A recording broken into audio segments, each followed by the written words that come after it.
My name's Will. I am the student ministry director here, and this morning we are continuing in our study in the book of Galatians, a series that we have titled Galatians, obviously, a letter of freedom. And throughout this time, we've been thinking and asking the question, okay, if it's a letter of freedom, who or what are we freed from? And we started off the series with the ultimate freedom that because of Jesus, we are freed from the judgment of God. With this truth of the gospel that Jesus Christ, the eternal Son of God, left heaven and came to earth, and he took on flesh. He became humanity. And as fully God and fully man, he had an infinitely valuable life. And he looked at us, a messy, broken humanity with an infinite debt that needs to be paid.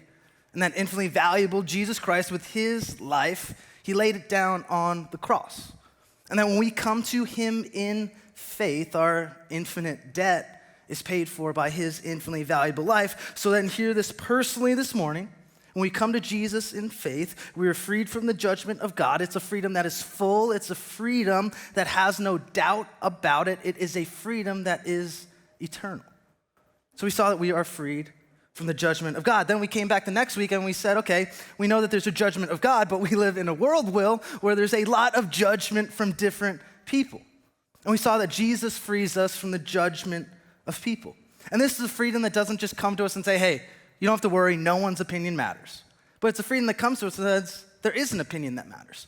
But there's only one opinion that matters. And that's the opinion of heaven. And heaven, thankfully, because Jesus frees us from the judgment of God, now looks at us and renders a verdict. That you become infinitely valuable because Jesus paid his infinitely valuable life for you, and you see the theme. And the next week we came back and sees that Jesus doesn't just free us from the judgment of God or the judgment of people, but Jesus also frees us from the law of God. That we are freed from any need in our own part to obey the law of God in order to earn or lose God's favor, in order to earn or lose God's love, in order to earn or lose our eternity in heaven with him. Why? Because again, Jesus Christ, the infinitely valuable Son of God, laid down his human life on a cross. And when he did that, he didn't just pay for our debt. He just didn't bring us back to neutral with God. But in that moment on the cross, he takes his perfect righteousness and he gives it to us. So now when God looks upon us, he doesn't see all of our mess, he doesn't see all of our mistakes, he doesn't see all of our sin, but he sees the infinitely valuable life of Jesus. So Jesus frees us from the law of God. And then we came back last week and we saw that Jesus frees us from the curse of God. That in this life, if we choose to live this life on our own, through our own power, through our own worth, through our own value, through our own performance, then in the end, we are deserving of a curse that is put upon us.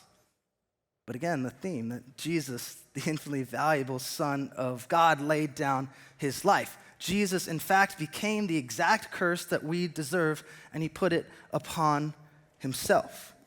And so now we come this week, and I've just rehearsed all of those Jesus frees us from statements. So now you're wondering if I, like Tom, have created a catchy Jesus frees us from something statement. The truth is I have not. Just don't have one for you this morning. But what I do have for you is exactly what Paul had for the church in Galatia and has for us this morning. And Paul's going to come to us, and he's going to show us this. He's going to show us first off that there's the permanence of this promise, that the purpose of the law, and because of the promise that we receive a new identity. So we pick up our study in Galatians in chapter 3, starting in verse 13, where Paul reminds us of the permanence of this promise. And Paul says, to give a human example, brothers, even with a man-made covenant, no one annuls it or adds to it once it has been ratified. Okay, so we got to catch up, because remember, Paul's writing this letter, and we're in the midst of a chapter, and all the way up until this point, Paul has been arguing and proving that justification, that our righteousness and our standing with God comes only from faith alone in Jesus Christ, not by our works. So he's going to stop now, and like any good preacher does, he's going to hit him with an illustration, right? He's going to show them exactly what they've been talking about, and he begins this illustration with something awesome. Right? It's an apostolic setup of epic proportions. See, what Paul's going to have them doing is he wants them to be nodding. He wants them to be like, as they read this letter out loud, to be like, okay, Paul's onto something here. And then bam, he's going to whip the rug out from under them. And so he begins, and he's talking about this man-made covenant. He's talking to a people who would have understood this. Right? This man-made covenant's not this business transaction. It's not where two parties come together and they are obligated to do something for each other, and if they don't do that, then the contract is void. Actually, what he's talking about is this is a covenant for an inheritance, right, which changes things.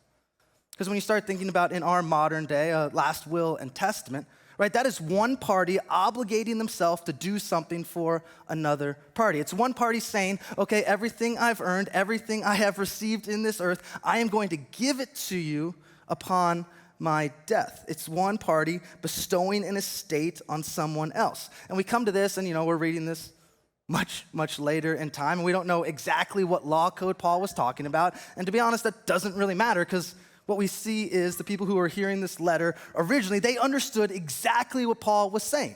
And up until this point, they've not really agreed with what Paul has been saying, but finally they get to this one part where they're reading it loud and they can say, finally, Paul has got something right. This is something that we can agree with Paul about. But that doesn't last long, because Paul continues, and he's going to prove this point by going back to the Old Testament. In verse 16, he says, now the promises were made to Abraham and to his offspring. So Paul's going all the way back to Genesis 12. Genesis 12, when God goes to a man named Abram, who later we call Abraham, and he says, okay, Abraham, I have something for you. I actually have a promise for you. In fact, it's 3 promises. I promise that I'll give you a land. I promise that your people will become a great nation, that your descendants will be as numerous as the stars, and I promise to you that through your offspring, all of the families of this world will be blessed. 3 really cool promises. Right? And then Paul shows us that this promise wasn't just fulfilled in Abraham's time, but he continues. And he says, it does not say into offsprings, referring to many, but referring to one, and to your offspring who is Christ. Right? Paul is showing the Galatians the promise made to Abraham all the way back in the book of Genesis 12 finds its ultimate fulfillment in Jesus Christ through his life, his death, and his resurrection. That because Jesus laid down his infinitely valuable life, when we come to him in faith, any family on this earth has the opportunity to be blessed by him. And God fulfilled that through the work of Jesus Christ. And then Paul kind of switches gears here, which he does a lot in this letter. But in verse 17, he says, this is what I mean, because he's like, you guys, you're not getting it. He says the law, and he's talking about the law that was given on Mount Sinai to Moses. He's talking about the law code. He says, which came 430 years afterward, right? That is the time that they were in slavery in Egypt. He says, this law does not annul or change a covenant previously ratified by God so as to make the promise void. And Paul's really going at the heart of the Judaizers' teachings, right? Because they had a theology that believed, they're like, hey, we love the promise of Abraham. We want that to be a part of it, but God, you gave the people of Israel the law, and we also want that part of it, right? So their whole theology, all of their behavior is predicated upon this. That they think, yeah, we want the promise. We enter the family of God from the promise, but we have to obey the law in order to stay in that family. That's not just the promise that saves us or justifies it, but it's our performance based off of the law. So they're like, yeah, we like the promise of Jesus, but we also think you should still be circumcised. They're like, yeah, we like the promise of Jesus, but we also think that you need to stay away from those Gentiles because of the ceremonial laws of the Jewish faith. They're saying, yeah, we like the promise of God, but we also think our performance, our abilities here on this earth to obey the law really matter in that regard. And just as we've gone through the book of Galatians, I can kind of get on the church there. I kind of be like, what are you guys doing? I kind of be like, why are you guys being tricked by these guys? Why are you guys believing this lie that it matters not just the promise, but the law? But then I thought about it. Right? I do this very same thing. Right? Because from a young age in this world and in this culture, we come to a place where it says, hey, who you are is actually defined by what you do. That who you are, your performance on this earth matters a lot. Right? That our world comes to us, and whether we know it or not, they set a bar. And that bar, whether it's in our job, whether it's in our families, whether it's because of whose child we are, what parent we are, or with our spouses, that there's a bar our culture sets. And it says when you reach that bar and when you exceed that bar, you should feel worthwhile. That if your performance is good enough in the eyes of all around you, that you should feel valuable because of your performance. And when you hit that bar and when you exceed that bar, you start to get that confident feeling that, hey, I'm really valuable. I'm really worthwhile to all of these people around me. But when we're honest with ourselves, we know that that bar is constantly moving in and out. And we know that our performance to achieve that standard falls short a lot of the time, that we're not always the perfect employee, that deals go bad, that bank accounts run down, that savings accounts go dry, that marriages have difficulties, that children sometimes, no matter how you raise them, just don't always grow up to what you think they will do. And what does that do to your own soul? It starts to make you think, well, if my value and my worth is based off of my performance, then in this moment, I'm not performing very well, so I'm not very valuable. That people around me don't see me as very worthwhile because I'm not hitting their standard of living in this moment. And we take those human relationships and we take our human culture and we say, hey, if people around me think that, then why wouldn't God think that about me?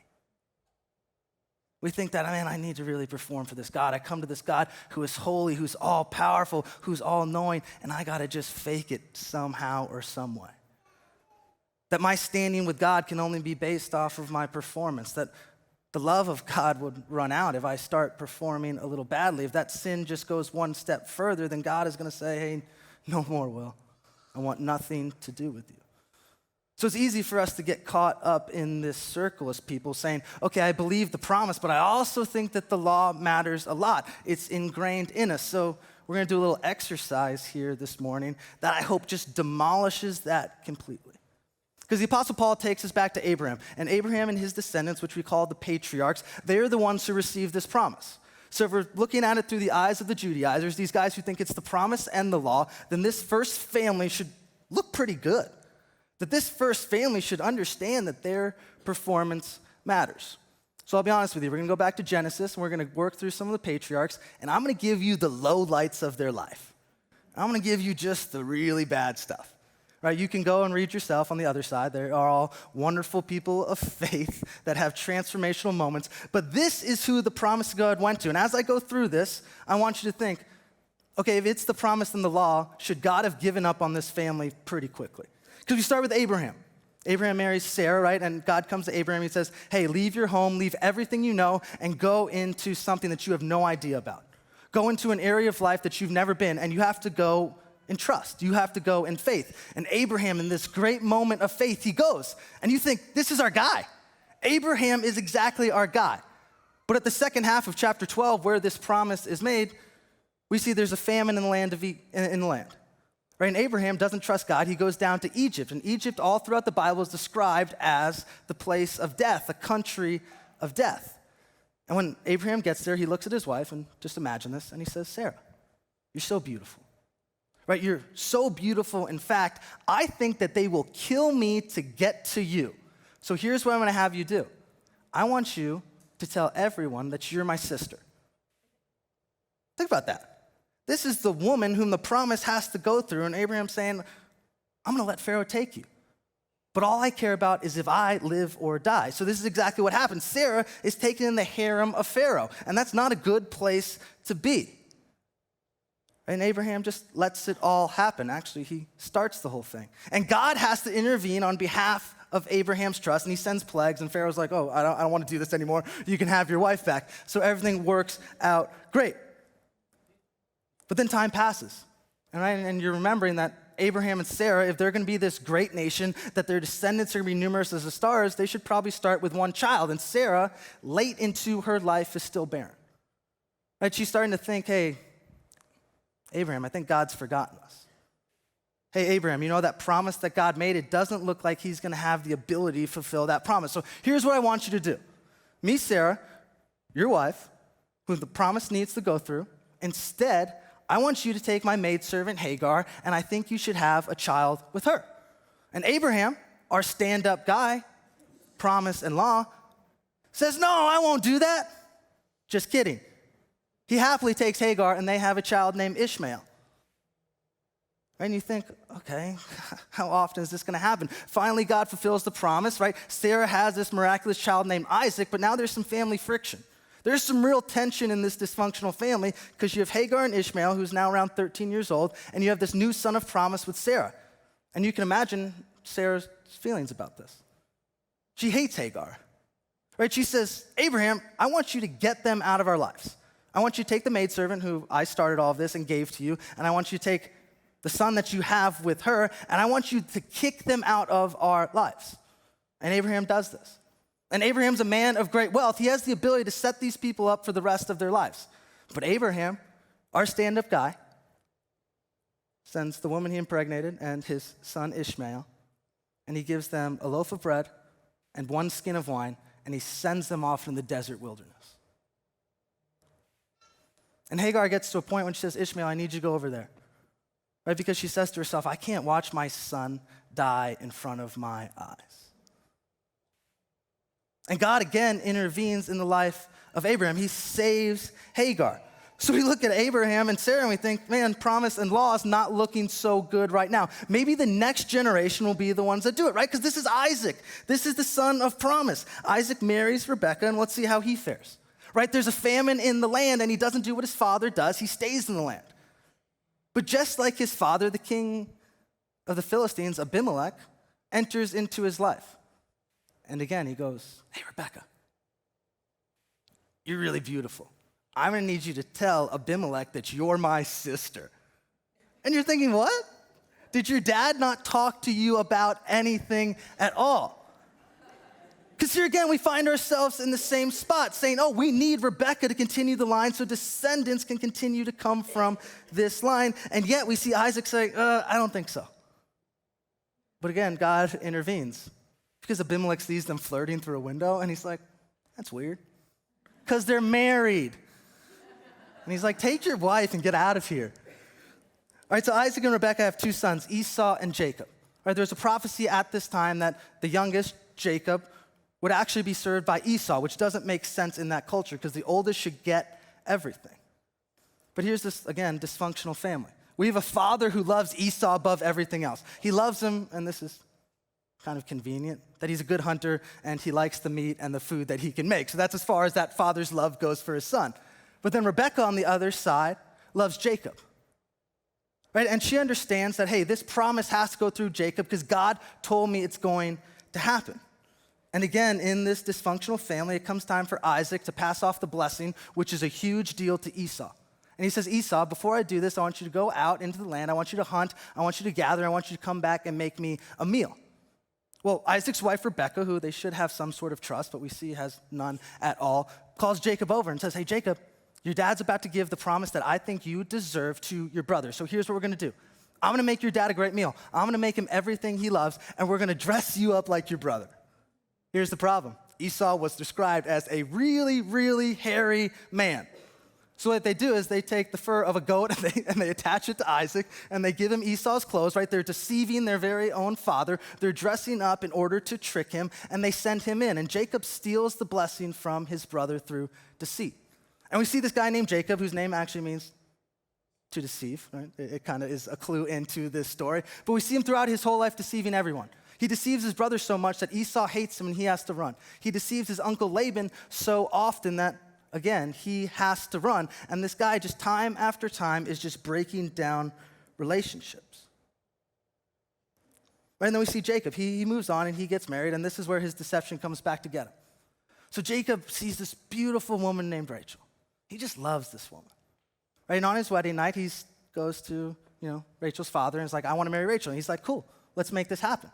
But it turns out that Rachel is the youngest daughter, and there's an older daughter named Leah. And it's really important in those days to marry off the older daughter before the younger daughter. So the father of Rachel comes to him and says, you can marry Rachel. But again, shocking at this point, at the end of the marriage ceremony, when it comes time to consummate the relationship, it's not Rachel in the tent, but it's Leah. You guys tracking? Jacob thought he was getting Rachel, and now he's married to Leah, and so he works for another 7 years, and he gets Rachel. But Jacob is so dysfunctional, he's so deceptive, and we can see his true heart here. All of Leah's life, he just despises her almost. He treats his first wife like a second-class citizen. Leah, throughout the whole book of Genesis, is just dying for her husband's love and affirmation, and Jacob just will not give it to her. And so is Jacob our guy? Law and the promise.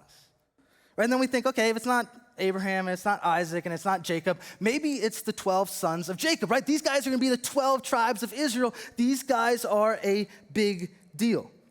So we start off with the eldest, Reuben, right? And Reuben seems like a stand-up guy at the beginning, but don't let that fool you, right? So the other 10 brothers hate their brother Joseph, right? And you can read about the story, but I'm going to fast track it. And they decide, we're going to kill this guy, right? Their brother.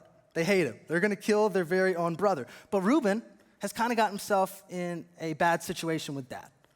Because it turns out Reuben disrespects his father so much, doesn't feel loved by his father, that he decides it's okay for him, as Jacob's child, to sleep with his father's concubine. Drama. I mean, are you guys, come on, give me something. Look at, are you guys tracking? The son slept with the father's concubine. So Reuben knows he's kind of in a hole with his father. So he's like, okay, let's just throw our brother Joseph into a pit and not kill him, and I'll take him out and I'll return him to the father, and that whole concubine thing, we can just sweep that under the rug. So do you think it's Reuben? It's not looking good. So then we go to the second and third brothers, Simeon and Levi, right? And in this next scene, right, Genesis 34, their sister Dinah gets defiled. Because this is family friendly, we'll leave it at that. But Jacob's silent on the whole thing. It doesn't seem like he has any care or concern that happened to his daughter. But the man who defiled Dinah comes to the family and is like, hey, it turns out I want to marry your daughter. Can I do it? And Simeon and Levi, her brothers, who now are kind of in control of this situation, they're like, yeah, you can marry our sister, but under one condition. That you get all of the people in this city called Shechem, all of the men, and you get them to be circumcised. So imagine going and pitching that idea. Hey guys, town meeting, come here. I want to marry this girl, but in order for me to marry this woman, I'm going to need all of you to get circumcised. And somehow they're like, all right, let's do this. So on the third day, at the peak of the pain after circumcision, so the Bible says, Simeon and Levi take justice into their own hands.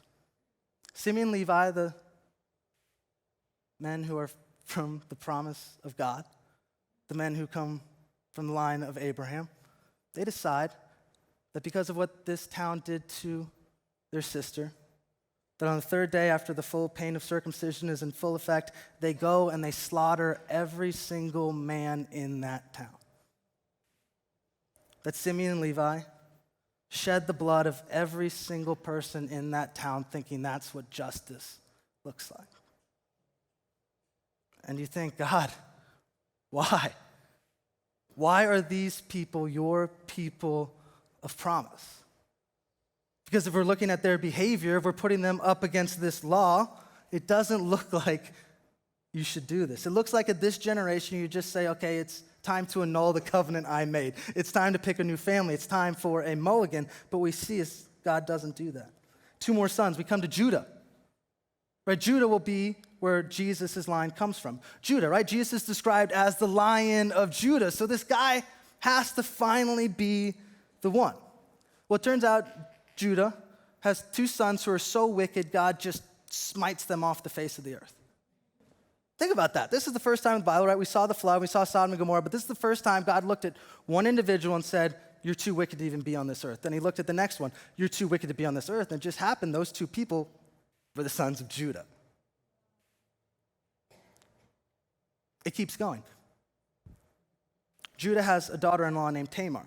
And it was his responsibility to take care of Tamar because his 2 wicked sons died. But he shifts that responsibility and he doesn't want anything to do with Tamar. So one day, Judah's walking into a town, and at the gate, he sees a cult prostitute. He sees a prostitute of the temple. Right back then, in that wicked society, part of religion involved, you know what I'm saying. And so Judah takes that cult prostitute and worships with her and impregnates her. And it turns out that's not just a cult prostitute, but that's his daughter-in-law, Tamar. Like, come on. Right? Judah was so wicked that in order for his daughter-in-law to be taken care of, she had to dress up like a prostitute in order to deceive him to finally be pregnant so that she might be taken care of in a society that didn't care for widows. So Judah's not the guy, right? So we go to Joseph, probably the highlight of the family tree. We see that Joseph actually got himself into a situation. That Joseph was the favorite child of his father, and he lorded that over his brothers. In his arrogance, he would come to them and say, hey, God's given me a dream where you're going to bow down to me. And he did that once, and they didn't react well. So Joseph, in his arrogance, thought, I'm going to tell him about the second dream when everyone bows down to me, and that should seal the deal. But instead, that caused, from his arrogance and from his pride and lording over his brothers, that caused him to be thrown in a pit and then thrown into slavery. And God redeems this whole story. But at the end of Genesis, we see that because of Joseph's high stature, he's protected the world from a famine. But in order to do that, he's taken every piece of property away from the Egyptians. Right? He's taken everything and he's put it under the task of the Pharaoh. And this sets Joseph's generations up to be enslaved for 430 years. And I think we get the point. Right? Because we get to every generation, we go, God, these cannot be your people of promise. Because their performance, their behavior, their morality looks like nothing that would come from promise. Hey, if this is the family you chose, then it seems like it can't actually be the promise and the law, because it seems like there's no law amongst them. Because we come to a broken people in a broken society, and we see that even way back then, they don't have the power or the endurance or the ability to earn the love of God through their morality. And the beautiful part about it is, Paul ends this section in verse 18, because it says, for if the inheritance comes by the law, it no longer comes by promise. But thanks be to God that he gave it to Abraham by promise.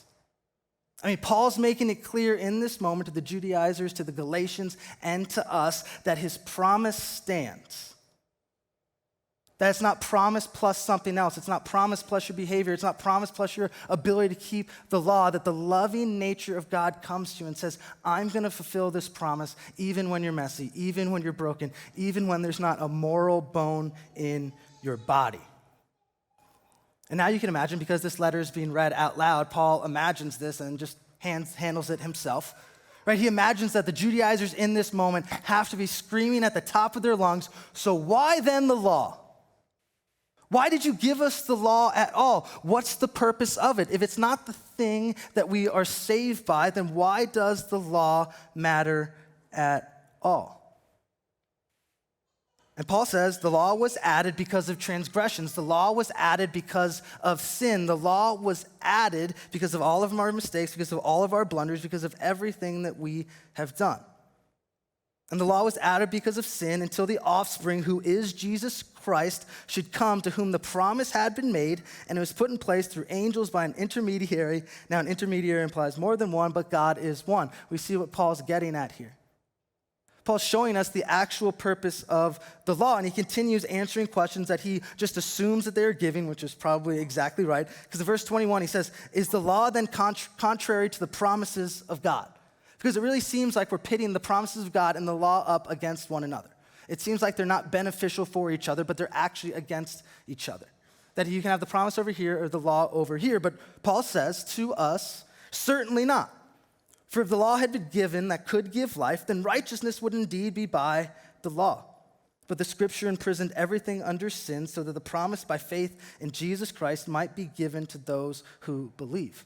So here's the purpose of the law. The purpose of the law is to reveal our hearts to ourselves. The purpose of the law is for us to go to and to look at and to read and to put it up against ourselves, and it should leave us in utter despair. Right? Because the law's purpose is to draw us into humility by saying, hey, if that's what I have to live up to, I have no chance to do it. Right? Just think about how Jesus interprets the law. He says, yeah, I know Moses had the 10 Commandments and it said you should not commit adultery, but he says, actually, if you have ever lusted in your heart, you have committed adultery. And then he goes to murder, which all of us, hopefully all of us, can say, murder's off the table. But then Jesus says, hey, if you ever have hate in your heart for a brother or sister, then you are liable for murder, and the bar starts to get a little bit higher. And the bar starts to get a little bit to where, man, we're looking at ourselves and we're thinking, man, I have no chance of doing that myself. that you can give me opportunity after opportunity after opportunity, and I just won't be able to do it myself. And Paul's saying that's the exact point. That is exactly where I want you to be. Because the law was not created to give life. Right? The law was created for you to see your sin and to run into the arms of the loving Jesus who fulfills the promise on your behalf. The law's purpose is to push us towards the promise. The law's purpose is that we're so hungry and thirsty for something outside of ourselves to save ourselves that when we hear the promise, when we see the promise, all we then want is the promise. The law makes the promise so beautiful to us. So we've seen the permanence of the promise. We've looked at the purpose of the law, and we see how they're not contrary to each other. But we see Paul ends this section in such a beautiful fashion. We see that the promise doesn't just change us out here. Right? It just doesn't make us look like shiny, nice human beings. But the promise actually comes in and transforms exactly who we are. The law enters into our lives, and it gives us a new identity. As Paul continues in verse 23, he says, "Now before faith came, we were held captive under the law, imprisoned until the coming faith would be revealed. So then the law was our guardian until Christ came, in order that we might be justified by faith. But now that faith has come, now that Jesus has entered into the picture, hear this, we are no longer under a guardian. For in Christ Jesus," and make this personal, "you are all sons of God." We become children of God through faith alone, not by our works. And think about how beautiful that is. Because how does the Bible describe us before faith? It describes us as enemies of God. When we come to God in faith, we don't just go from enemies to employees. We don't just go from enemies to friends, but we go from the enemies of God and we are brought into his family. That we become his sons and daughters. We become the sons and daughters of the King.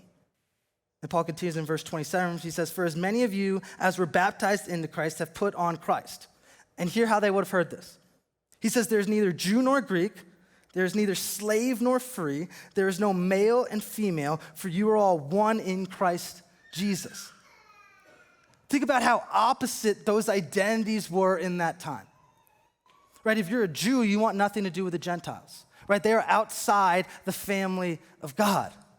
Right? In fact, if you hang out with Jews, actually you can start to lose it in your own life, right? That they're so different from each other, they're so opposite from each other, and Paul's looking at them and says, because Jesus has freed us, you guys become one.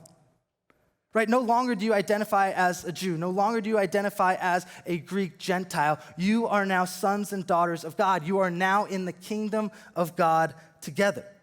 And then imagine being a slave in this time and you're listening in on them reading this. Right? That the freedom that Jesus brings to us, there is neither slave nor free. That God looks at the lowest in society and he gives them value, he gives them worth. They're not just a property of someone else, but now they're sons and daughters of God.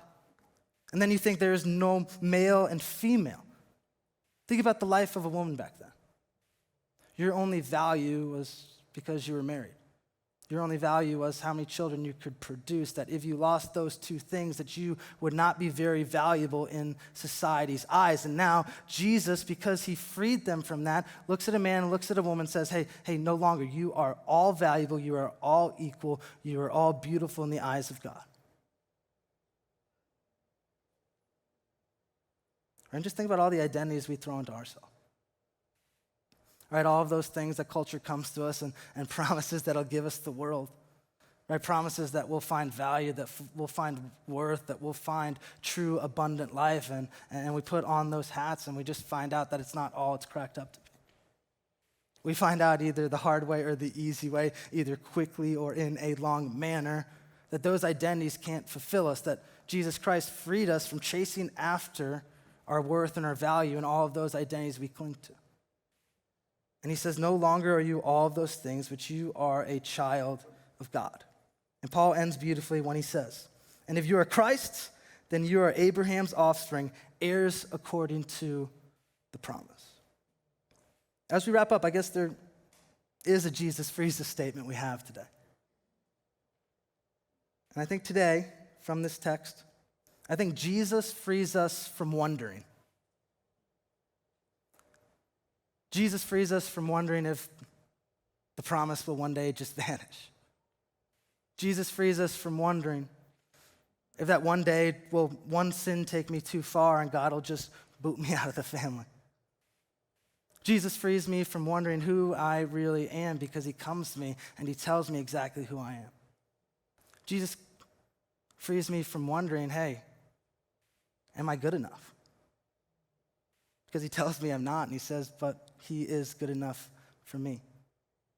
Jesus frees me from wondering if I need to earn his love or if I need to fight and strive for it. Because he comes to me and says, hey, I freely give it to you.